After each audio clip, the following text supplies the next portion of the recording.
अपने दोस्त और दुश्मन की कमजोरी का पता होना चाहिए।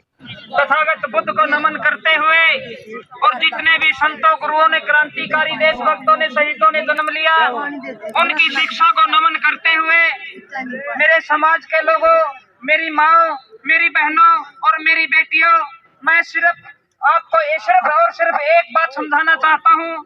अगर वो एक बात आपने ध्यान से सुन ली तो आप कभी भी गुमराह नहीं होंगे, क्योंकि साहब कांशीराम साहब ने कहा था कि ये लड़ाइयाँ, ये स्टैचू टूटते रहेंगे, हमारा अपमान भी होता रहेगा, हम धरने प्रदर्शन भी करेंगे, लेकिन प्रशासन हमारी बात भी सुनेगा, लेकिन ये कब तक होता रहेगा हमारा लेकिन स्थायी जो समाधान है वो समाधान सिर्फ और सिर्फ राजनीतिक सत्ता मजबूत करने से होगा।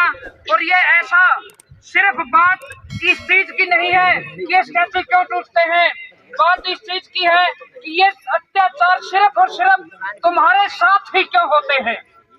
सोचने का विषय है मेरी माता बहनों और वो साथियों। यही और ये सिर्फ और सिर्फ अत्याचार सिर्फ आप लोगों के लिए इसलिए होते हैं कि आप शासक नहीं हो। ये मान्यवर साहब कांशीराम जी के विचार थे। तो मेरी माता बहनों, सिर्फ और सिर्फ ज्यादा न कहते हुए मैं सिर्फ एक बात आप अवश्य समझाना चाहूंगा। अब देखिए, जागृत व्यक्ति किसको कहते हैं? 4-5 निशानियां होती हैं जागृत व्यक्ति की। एक तो उसने अपने दुश्मन का पता होना चाहिए, एक उसने अपने दोस्त का पता होना चाहिए, अपने दोस्त और दुश्मन का पता होना चाहिए, अपने दोस्त और दुश्मन की कमजोरी का पता होना चाहिए, और वो बुरे नशों से दूर होना चाहिए। सामाजिक व्यवस्था परिवर्तन के आंदोलन की जो बात है, उस आंदोलन को आगे गति देने में कार्यरत होना चाहिए। तो मेरी माता बहनों, प्रबुद्ध साथियों, ज्यादा न कहते हुए सिर्फ और सिर्फ मैं एक बात कहता हूँ, आप अपने अपने घरों में अपने अपने बच्चों को अच्छा शिक्षित बना दो, अच्छे संस्कार दे दो, अच्छी संगत दे दो, अच्छा आचरण सिखा दो और एकता में रहना सिखा दो उसको। एकता पूरी दुनिया का सबसे मजबूत सूत्र है माता बहनों। और ये एकता की बात संत शिरोमणि जगत गुरु रविदास महाराज ने 15वीं शताब्दी में कह दी थी कि सत्संगत मिल रही है माधो जैसे मधुप महीरा।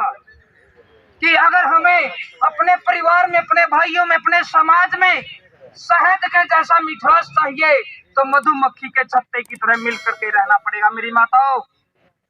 और ये जिस बच्चे ने ये 5 बात आपने सिखा दी, और पूरी दुनिया का जो सबसे मजबूत सूत्र है एकता, वो सबसे मजबूत सूत्र क्यों है?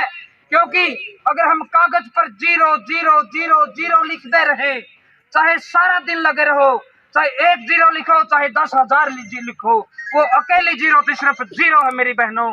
अगर उस 0 से ठीक पहले हमने 1 का खड़ा कर दिया तो अगर 1 0 होगी तो उसकी वैल्यू 10 हो जाएगी, 2 0 होंगी उनकी वैल्यू 100 हो जाएगी, 3 0 होगी उनकी वैल्यू 1000 हो जाएगी। 1 का खड़ा किया तभी तो वैल्यू बढ़ी। अगर वही 1 का अपने भाई भाई में जरूरी है, वही 1 का अपनी सास बहू में जरूरी है, वही 1 का ननद भाभी में जरूरी है, और वही 1 का पूरे समाज में जरूरी है। अगर इस न्याय और अत्याचार का स्थायी इलाज चाहते हो तो वो 1 का अपनाना पड़ेगा मेरी माता बहनों, प्रबुद्ध साथियों। इन्हीं शब्दों के साथ मैं अपनी वाणी को विराम देता हूँ। सभी को जय भीम, जय भारत।